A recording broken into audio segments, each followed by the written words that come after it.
Hello, Rainbow Fluff family, friends, followers, and fans.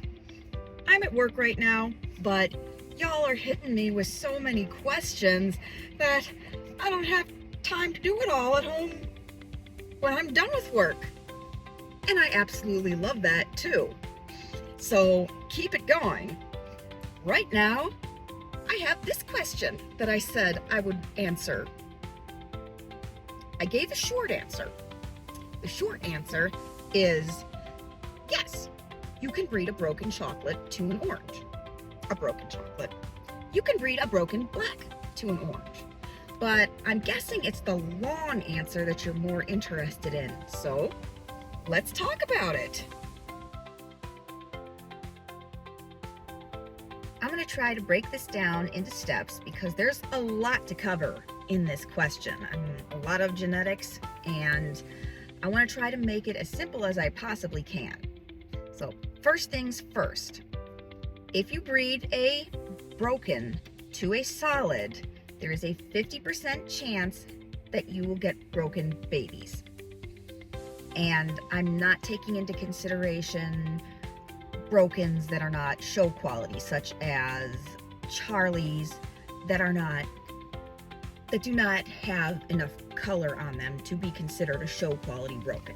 So we're talking a regular, showable, properly marked broken. The next thing we're going to cover is the most likely color you're going to get. Now, I cannot say for certain what your rabbit is going to produce because I haven't seen its pedigree. I can't tell its genetic background or draw any information from it. So keep that in mind while I'm saying this. The most likely outcome for babies that these two rabbits will produce are chestnuts. There is a 37% chance that they will produce chestnut babies.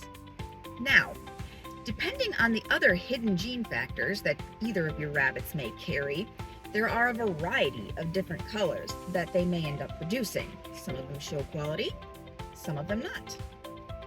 Let's cover some of the scenarios in which they might produce a baby that is not a show color.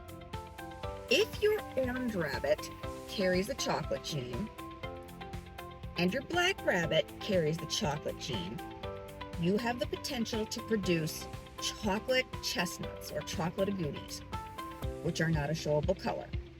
However, they are desired by a lot of orange breeders because people are trying to get chocolate-based oranges, which, if you've seen my previous video about chocolate versus black-based oranges, you know that chocolate-based oranges are often more desirable because they hide smut better.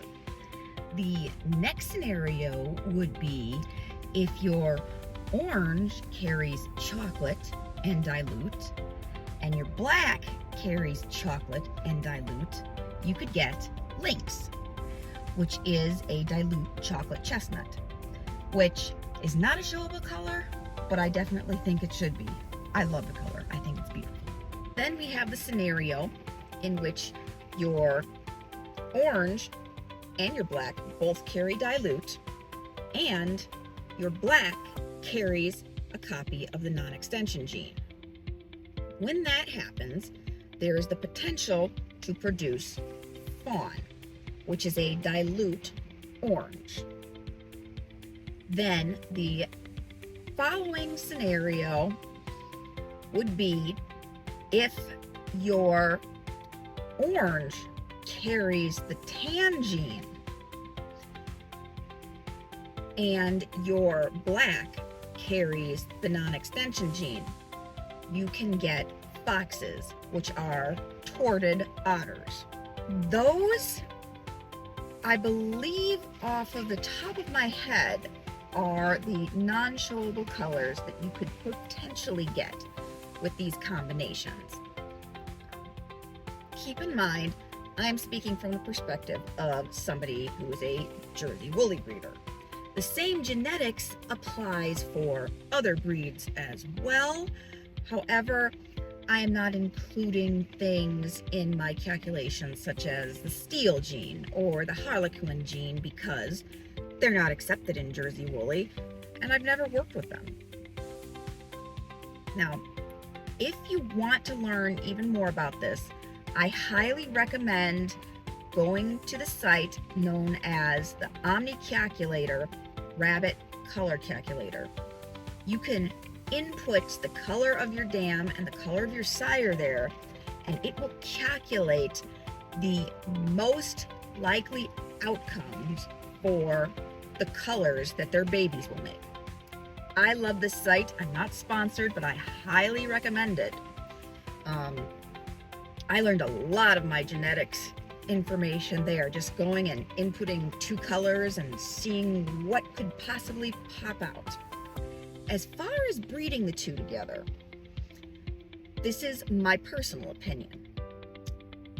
If the desired color outcome was not a factor, if you weren't trying to breed for a certain color and you're just trying to breed a better rabbit, I would first take into consideration their types.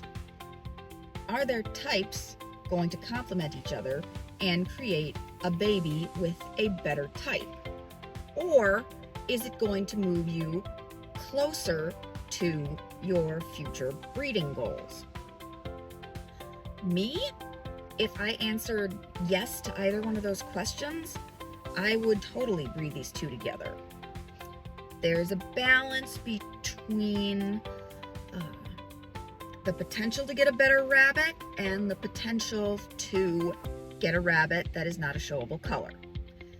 It's a system where you just gotta view the positives and the negatives and make your own educated decision.